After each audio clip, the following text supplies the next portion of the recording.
بٹی صاحب اگلا سوال ایک شادی شدہ خامن نے کیا ہے کہ میری شادی ہو گئی ہے، میں کسی اور کو پسند کرتا ہوں، سبحان اللہ۔ اور اس کی منگنی ہو گئی ہے، کیا میں دعا کر سکتا ہوں کہ یا اللہ اسے میرے نصیب میں کر دے؟ آپ کا کیا خیال ہے؟ کتنا بہادر ہے یہ ماشاءاللہ محب۔ اہلیہ کے سامنے اگر اس طرح کی اگر بات کر لے یہ سوال اپنی اہلیہ سے ہی کر لے تو جواب تو گھر سے ہی مل سکتا مل تھا، سکتا ہے، اتنی دور بالکل بھیجنے کی ویسے ضرورت ضرورت نہیں نہیں تھی۔ تھی۔ تو دوسرا ہمارا جواب یہ ہے کہ بھائی صاحب اگر آپ محبت کرتے ہیں اور سچی محبت تھی اور آپ اتنے بہادر تھے تو پھر آپ نے کہیں اور شادی کی کیوں؟ اور اب جب کہ اس بلی مانس خاتون کی منگنی ہو چکی ہے اور آپ شادی کرنے کے بعد بھی اس کا نام ہی لے رہے ہیں اور ہم سے مسئلہ پوچھ رہے ہیں تو کچھ تو خیال کرنا چاہیے۔ اللہ کے نبی صلی اللہ علیہ وسلم نے فرمایا خیرکم خیرکم لأہلہ، بہترین مرد وہ ہے جو اپنی بیوی بچوں کے لیے اچھا ہے۔ اب شادی ہو گئی ہے تو اس کا حق تو ادا کرو۔ اب اس کے ہوتے ہوئے کسی اور کی سوچوں میں مگن رہنا یہ تو کوئی مناسب چیز نہیں ہے۔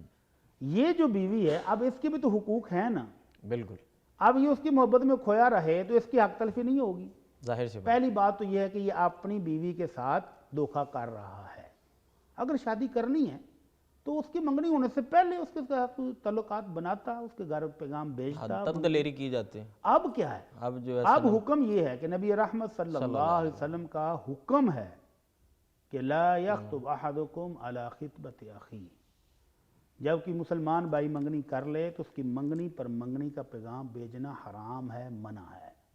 تو اب یہ گویا دعا کے ذریعے ان کی منگنی توڑنے کی دعائیں کر رہا ہے کہ منگنی ٹوٹے اور پھر میری ہو، تو یہ بھی غلط ہے، غلط بات۔ اللہ کے نبی صلی اللہ علیہ وسلم فرماتے ہیں ما من مسلم یدعو بدعوۃ، مسلمان جب بھی دعا کرتا ہے اللہ اس کو تین طریقوں سے قبول کر لیتا ہے، یا تو فوری قبول ہو جاتی ہے دنیا میں، یا آخرت میں اجر و ثواب ملتا ہے، یا اللہ اس دعا کی بدولت کو آفت ٹال دیتا ہے، لیکن شرط یہ ہے کہ لیس فیہا اسم ولا قطیعۃ رحم، اس دعا میں گناہ نہ ہو۔ دعا مانگتے وقت کسی گناہ کی دعا، کوئی بری دعا نہ کرے۔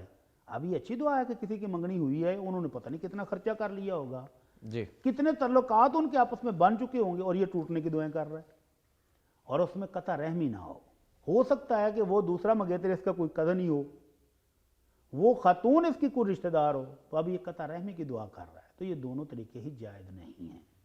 تو اب اس کو صبر کرنا چاہیے، یا تو بہادری کا مظاہرہ کرتا اس کی منگنی ہونے سے پہلے یا اپنی شادی ہونے سے پہلے اپنی شادی ہونے سے کرنے کی کوشش کرتا نا، جی۔ اور اگر ناکام ہو گیا ہے تو اب صبر کرے اور اپنے گھر والوں کو خوش رکھے، ان کے حقوق ادا کرے، ان کے حقوق کا خیال کرے، اور اس نیک خاتون کو جس کی منگنی اب ہو چکی ہے اس کو بھی اپنی زندگی جینے کا موقع دے۔ تو ایسی دعا کہ جس میں اس کی منگنی کے ٹوٹنے کے وسائل بنا رہے ہیں کہ میں دعا کروں گا اس کی منگنی ٹوٹ جائے، دوبارہ میری ہو جائے، تو یہ قطعاً جائز نہیں ہے۔